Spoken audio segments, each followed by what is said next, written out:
부부의 세계 김희애 박해준 뜨거운 키스로 재결합 예고 대반전. 팽팽한 긴장 상태에 있던 김희애와 박해준이 결국 뜨거운 키스로 속마음을 드러내고 말았다.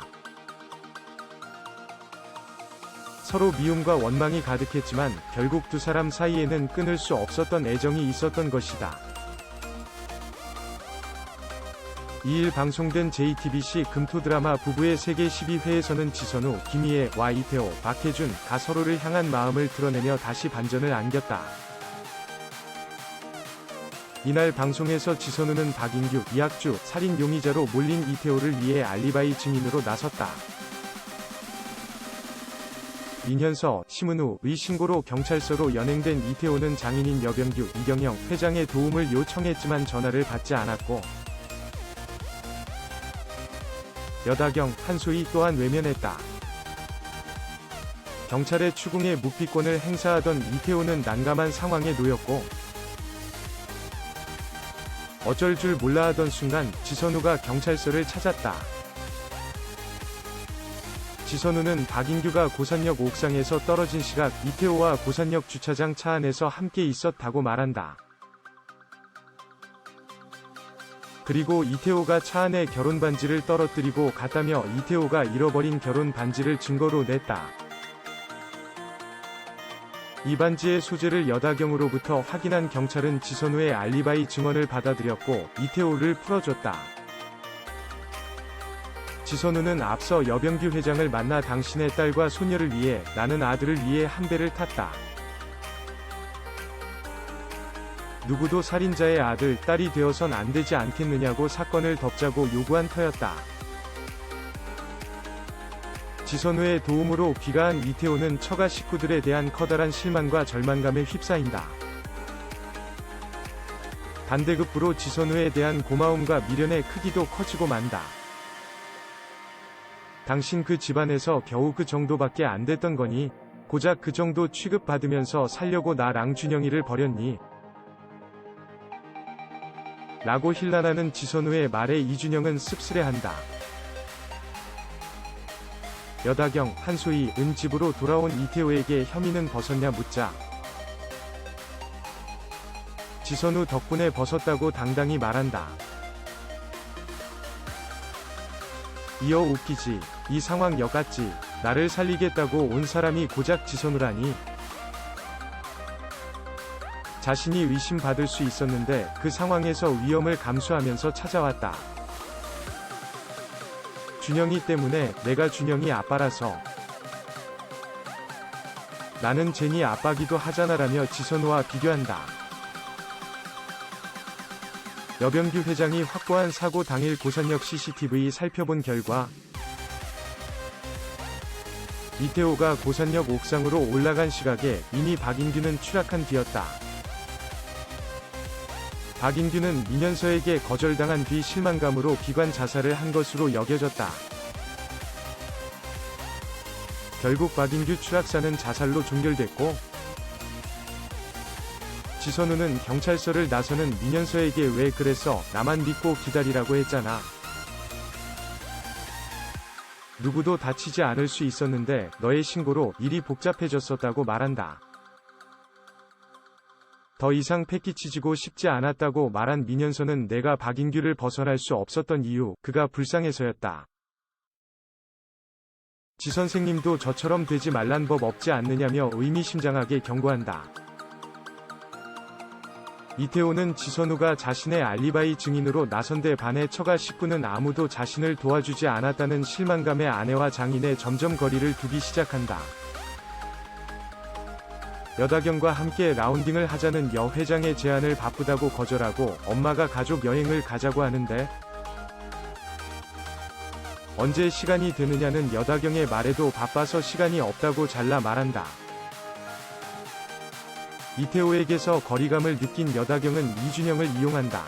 직접 이준영을 만나 아빠와 같이 살자. 엄마를 놓아주는 것도 엄마를 위한 길이다. 네가 힘든 만큼 엄마도 힘들 거야. 아빠는 널 원하고 나도 상관없다며 설득하고 이준영은 그 제안을 받아들인다.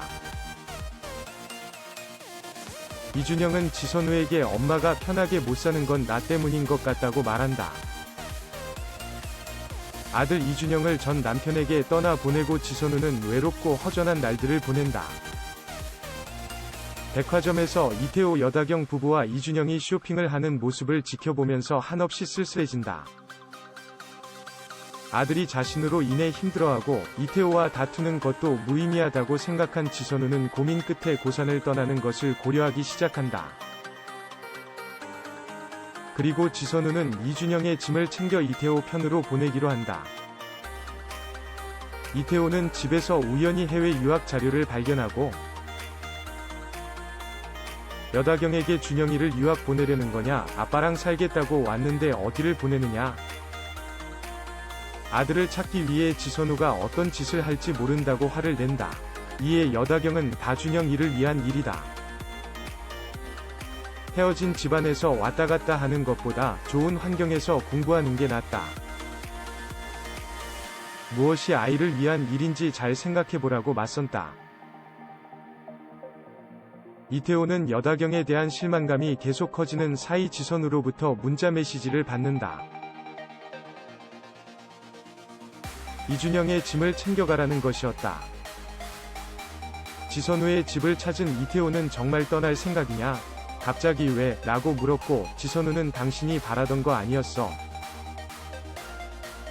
준영이와 이야기해보고 원하면 그러려고. 준여이를 당신에게 믿고 맡겨도 되는 거지. 어쩌면 준영이도 내가 떠났으면 하는 뜻인지도 모르겠다. 친구들이 수근거리는 거 싫겠지. 떨어져 있는 게 맞는 거 같아. 대신 준영이가 원하면 언제든 데려갈 거다라고 말한다. 대화를 주고받던 지선우는 이태호에게 와인을 권하고 이태호가 잔을 내려놓자 그에게 와인을 따라준다. 지선우가 이태호를 향해 그 결혼은 어때? 여전히 그렇게 사랑해? 라고 묻자 이태호는 숨겨뒀던 본심을 말한다. 당신이 말해볼래? 당신한테 결혼은 뭐였어?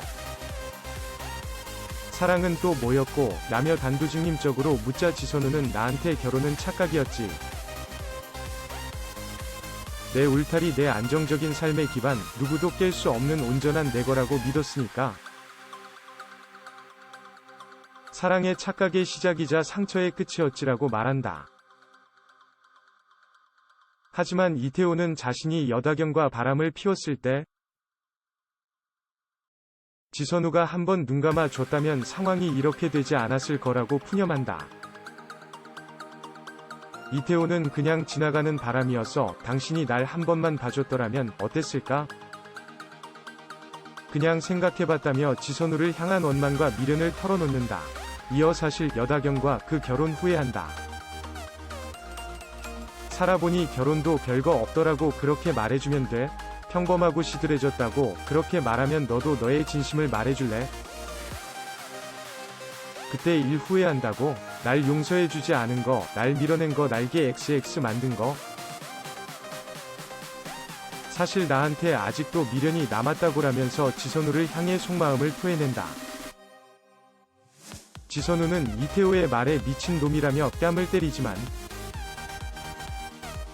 이내 두 사람은 뜨거운 키스를 나누며 마음속 깊이 감춰뒀던 서로에 대한 미련 그리고 미움에 가려졌던 사랑을 꺼내놓고 말았다. 둥치만 이태호는 지선우에게 나 돌아갈까라고 말하지만 지선우는 그 결혼 지켜라고 말했다.